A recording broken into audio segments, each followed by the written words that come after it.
Sequence start. 6, 5, 4, 3, 2, 1, 0. All engine running.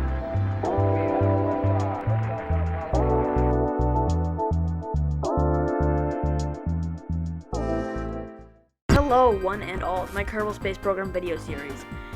And this is a very momentous occasion, because this is the first anniversary of me occasionally making videos. Now, May 19th is the birthday of the channel, so this Wednesday, May 19th, is the first anniversary. Now, to commemorate this, I wanted to do a revision of the first ever mission I ever did on this YouTube channel, which was using a Soyuz rocket to fly to minmus. Now, there's a lot of things I would have liked to improve on that mission. I will list them now. One, my Soyuz rocket wasn't that accurate. It was quite frankly just too overbuilt. The boosters were way too tall, there was propellant crossfeed, so it wasn't too accurate. Now, admittedly, in this mission, I had to use propellant crossfeed just to get the amount of delta V I needed to loft this much payload into orbit, because in reality, they would probably choose a different rocket for this. And same goes for that skirt that I used. I don't consider cheating that it's clipped into the fuel tank, mainly because, again, in reality, if they were to do this, they would just use a skirt that would fit around the fuel tank instead of having it clipped in. So I feel like that's acceptable. I mean, like, they would probably custom machine these parts, or just have parts that work for this lying around. So now we're going to construct the Soyuz spacecraft, which is the other aspect I would have liked to improve of that video. My Soyuz spacecraft in that video was just a Russian command pod on top of a fuel tank with a Terrier engine and some landing legs at the bottom. This isn't very accurate for a couple reasons. One, because the Soyuz spacecraft is nothing like that. Two, because the reentry module I used was actually a Vostok module. The making history... okay, slow down. Despite what Squad wants you to believe, the making history parts for the Russian command pods are actually Vostok pods. I don't know if that's intentional or it's not intentional. I don't really know. I don't care that much. But that does mean you have to do a little bit of extra work to have a proper Soyuz spacecraft. So what I did is a while ago, I think it was last summer. I don't really fly.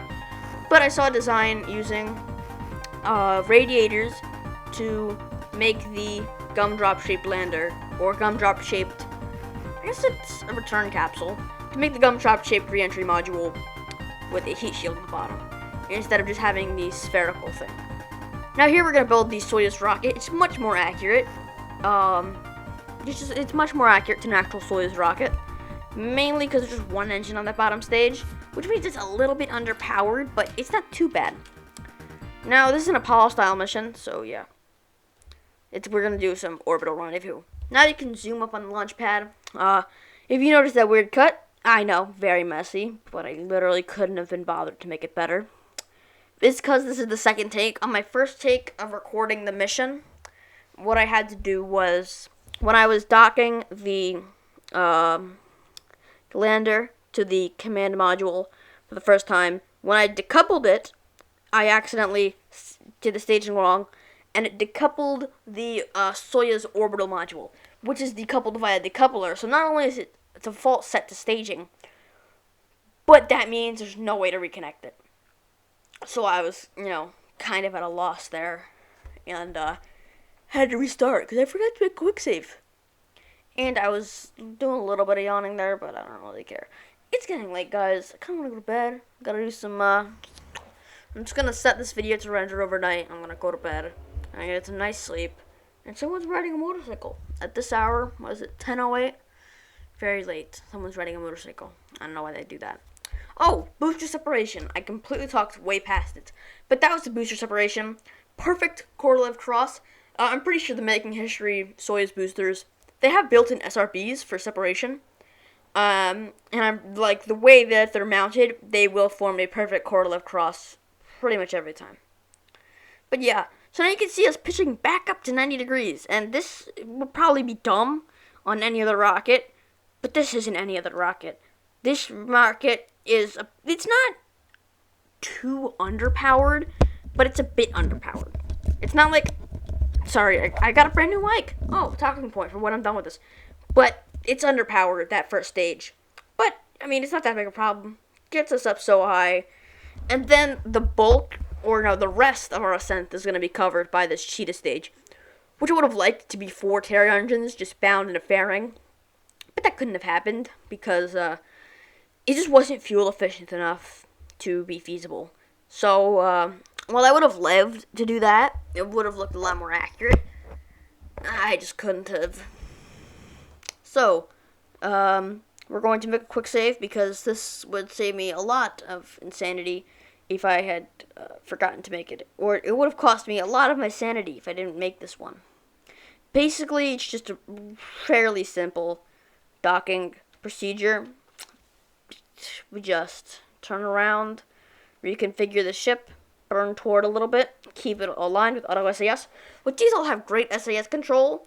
The command and service module are a little bit on the less maneuverable side, but the lander, that thing turns on a dime, so it's not really, it's no problem with turning it around to dock once it's separated from the booster. Now, unfortunately, that booster will be left in orbit, but hey, maybe I could do a deep space cleanup. I mean, there's loads of debris, so, like, some of the less easy and probably some of the more less interesting pieces of debris I'd like to get rid of out of my low carbon orbit. Like, this booster, for example. Maybe I could do that. I need ideas for, like, laid back videos, because the past week of my life is probably one of the more stressful weeks I'll have, maybe before finals and the Regents. But, yeah, I had to crunch time 3 videos with 2 days. I had to crunch time 2 videos with 2 days in between each video.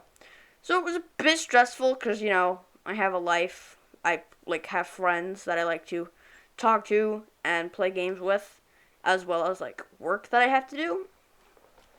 And it was also, we were having an event for my brother, so we spent pretty much the whole week preparing for that. So I haven't had very much time to make Kerbal Space Program videos, which is even worse because I didn't want to miss the anniversary, but I didn't want to have to miss next week's upload.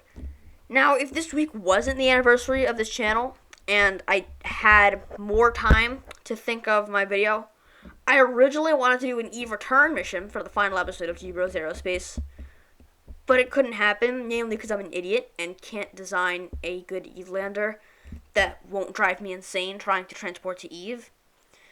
So yeah, I just had to cancel that mission. We're still going to be going to Eve for it. It's just going to be scaled down. It won't be a return mission. But I won't spoil that too much. Rambled way past everything. But now we are at minmus, and we're going to deorbit around minmus and get our trajectory to land ourselves in the flats. Mainly because the flats are very forgiving to live on. Or not forgiving to live on, but forgiving to land on. So they're very nice. It's a very nice LZ for pretty much everything. If you want, like, a capable ship, usually minmus is a decent benchmark. If you want a very unconventionally shaped or unconventionally landable SSTO or something, if you want, like a capable one that can go a bit farther than LKO, minmus is a good target to reach because you can just aim for these big flats, and also, like, those midlands right there, you could easily, like, do a landing pretty much the same as you could on the flats on that ridge. Not only would you have a really, really nice cliffside view of the flats, but it's also very flat. And, as the name implies, the minmus flats are very, very flat. So they're very nice for landing large ships that are quite unconventional. But yeah, in case you didn't notice, no, it wasn't a mistake I put Valentina on. Valentina hasn't done a single space flight in this save file. So I thought I might give her a turn over Jeb. And Bill's been taking up a lot of attention recently. So I think it's Valentina's turn to go down on a surface expedition. And Jebediah, he never even saw minmus. He saw the Mun, but he's had to stay in orbit there. So maybe, hey, you know, I'll take them on a tour of everywhere. I went with Kerbals that only Bob was the one that got to do a surface expedition. Or even some places like, no, it was just minmus, really. But, Jeb, Val and Bill all got to experience minmus. I have really nothing more to add, other than we're going to do a fairly standard rendezvous, except this rendezvous was kind of hot garbage, unless I cut it out. I can't really remember. I don't think I did. There was very minimal cutting in this video, because it was a very, very short mission, 15 minutes. I feel like that's quite watchable, without having to do a bunch of crazy cuts and insane amounts of time speed up. But yeah, this is why the rendezvous was kind of garbage. I had to do a lot of burning, waste a lot of delta V, I need to just rotate my mic. Okay, I'm gonna calm down for a second, move my chair, rotate my mic, and be good. But this rendezvous was kind of garbage. 100% honest. It just wasn't good. It's very messy, very finicky, and it's very easy to deorbit yourself around minmus. Like, if you're going to be on the more conservative end, it's probably around 10 meters per second, I would say. Velocity change, no more. Minmus is so light. It's not the lightest body in the game. That award goes to Gilly, which by no means is small, but compared to other things like its home, like its mother planet Eve, or God forbid even Jewel, or even the Sun. Pretty much, it's the small celestial body that isn't an asteroid. It's the small celestial body with a gravity well. So it would be a colossal asteroid, but it's just a tiny speck of debris in Eve orbit. Well, it's not really debris, it's like natural debris. You get the point, it's just like a tiny speck. Rambled way past it, but minmus, I have never gone to Paul and Bob, but I think they're comparable to minmus and mun. If not, they're lighter, so it would actually be easier to land there. But minmus, it's very easy to get to, very forgiving to land on. Rambled way past it, but we're docked. Engine docked, mainly because I didn't want to have to waste delta V carrying around that extra monopropellant. And plus, again, this lander turns on a dime, so, it's pretty easy to just engine dock. I can just switch around, switch back and forth pretty easily. Now, we're going to pump all the fuel out of the lander. We're going to decouple the lander, and we're going to burn away from the lander so we don't meet a similar smashing fate. And then we're going to speed up to escape minmus's sphere of influence, and then we're going to create a maneuver node to drop ourselves into Kerbin's atmosphere at such a distance that we will, re-enter, but it won't be like an aero brake where we just enter and then pass through and then come back up again. No, this is going to be very, very low. I never really know how low to get it, so I generally like to get very low, like 10,000 kilometers under.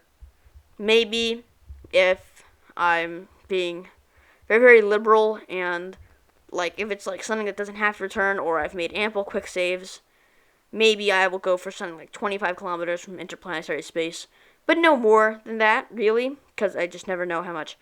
Aero brakes, I'm also not very good at figuring out, and yeah. So we can see that service module got kind of close to us on reentry, but it quickly left us. And then that's reentry done, and now we can go deploy the chutes, get rid of that heat shield. Now this water is not stock, this is a part of Scatterer, which is a really nice visual mod. But Squad, why can't you just make the water in KSP good? It's already done. Somebody already wrote the code, made the textures, made the models, made everything. And you just can't have that in stock. Just hire that guy to do your water. It makes KSP water look like a joke. The Scatterer water. But look at that. We got 400 science. That shouldn't be there. If we can get open the text tree, I thought I might be able to snag something quick, but no. It's all 500 or more. So we can warp up to sunrise, and I can say all the YouTube things. Subscribe, leave a comment, ring the bell. All of it's very much so appreciated. And I hope you have a grand day celebrating the first anniversary of me occasionally posting videos. Until the next video, which will be pretty soon, I'll see you. Goodbye.